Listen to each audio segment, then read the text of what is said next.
Okay, lesson 7 is on page 43. Please turn to page 43.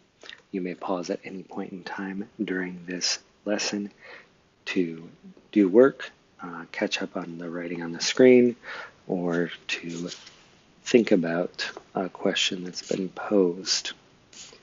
Lesson 7 is addition and subtraction of rational numbers. Your page is going to look a little different than mine.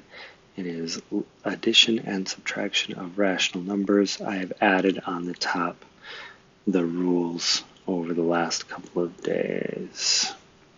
Those rules are you can add rational numbers with the same sign, that's positive and positive numbers or negative and negative numbers, by adding the absolute values and using the common sign.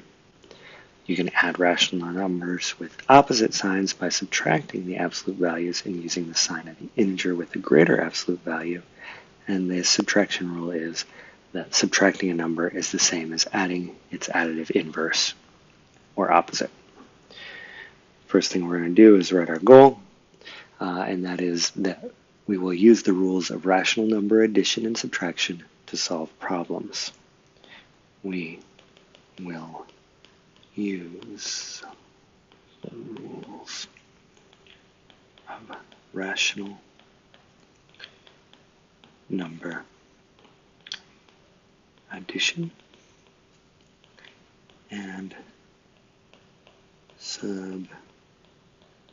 subtraction to solve problems. We will use the rules mentioned above of rational number addition and subtraction to solve problems. Our first exercise is a real-world connection to adding and subtracting rational numbers. It reads, suppose a 7th grader's birthday is today and she is 12 years old. How old was she 3.5 years ago? Write an equation and use a number line to model your answer. So it's asking you to write an equation and use a number line. I will say, however, that if writing an equation and using a number line isn't clicking for you, feel free to try something like making a table, T-chart, to start out to think about a question. For instance, we would write the date and her age there.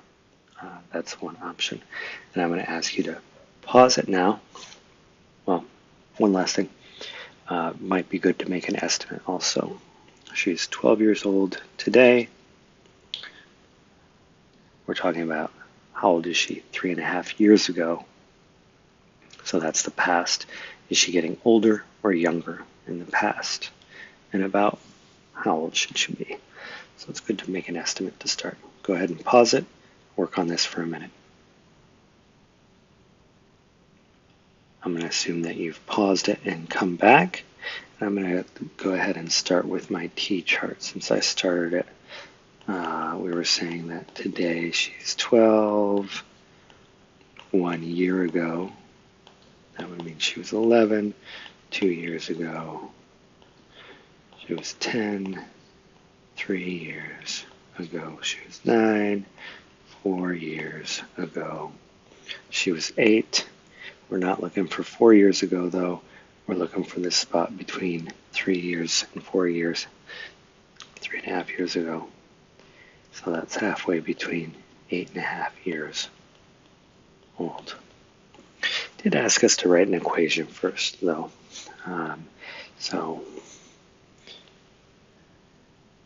12 years old plus the change in age, which I guess was negative 3.5, yes. 12 plus negative 3.5 is equal, we now know, to 8.5. Okay. Another way that we can figure this out rather than a table is to try to break down some of these numbers. We've got 12 years old we're adding negative 3 and 1/2. And I know especially starting out working with mixed numbers, rational numbers, it can be hard to remember which way things are happening on the number line, and is it going further, is it going shorter than a particular number. So I can break down this 12 and maybe break it down. I know that 9 and 3 add up to 12, and I see a 3 there that I might be able to get rid of. So I can also break down this negative 3.5 to negative 3 and negative 1/2. So I know she's going back in age 3 years, and she's going back in age another half year.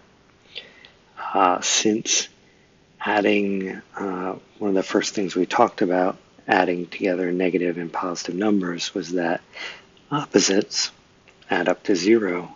And look at these two opposites, 3 and negative 3, and say that those two together are 0.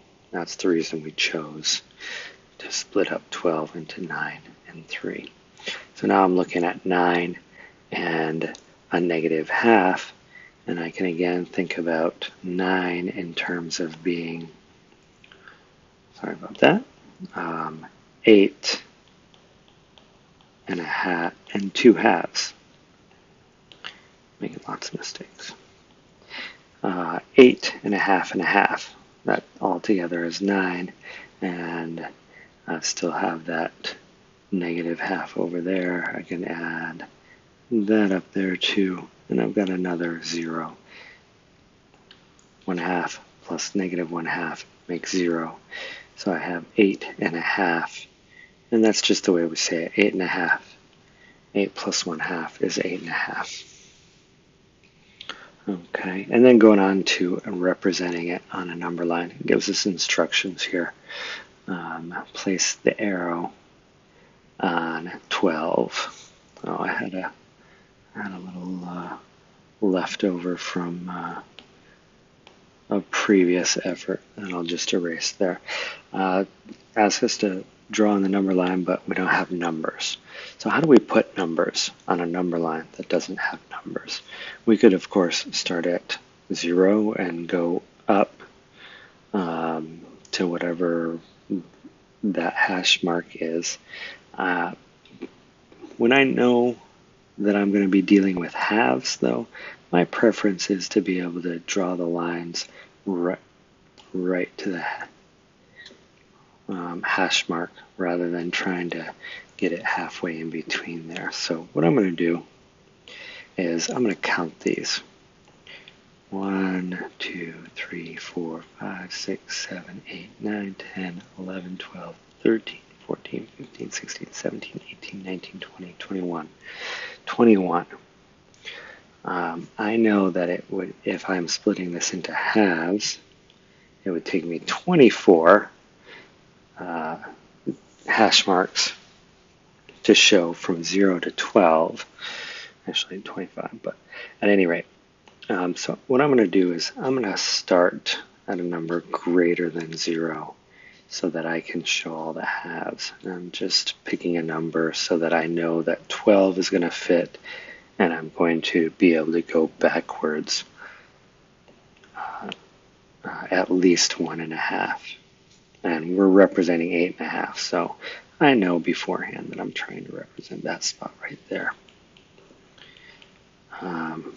And I just messed that up. I'm marking every other one.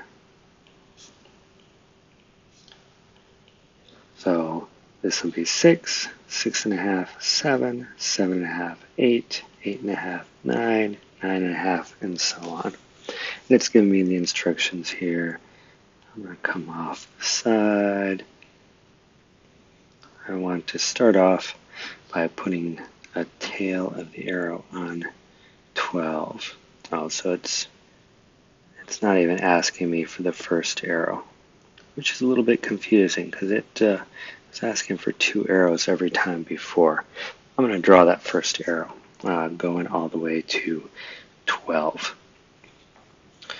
and then it says the length of the arrow, that's going to be started right here. It's going to be absolute value of negative 3.5. Absolute value of negative 3.5 is the length, or the distance of negative 3.5 from 0. That's 3.5. So I need an arrow that's going to be 1, 2, 3.5 long. And it's not that exact. But what will make that exact is when we say that this is 12, and when we write negative 3.5 there, we mark this as 8.5 and circle it. Then anybody looking at this will know exactly what we mean. Because otherwise, it's hard to tell whether this arrow goes to here, or to here, or to here. That's why we write these numbers on here and circle them. Okay, and I think we're going to the next part now. Exercise 2. I'm actually going to stop this right now.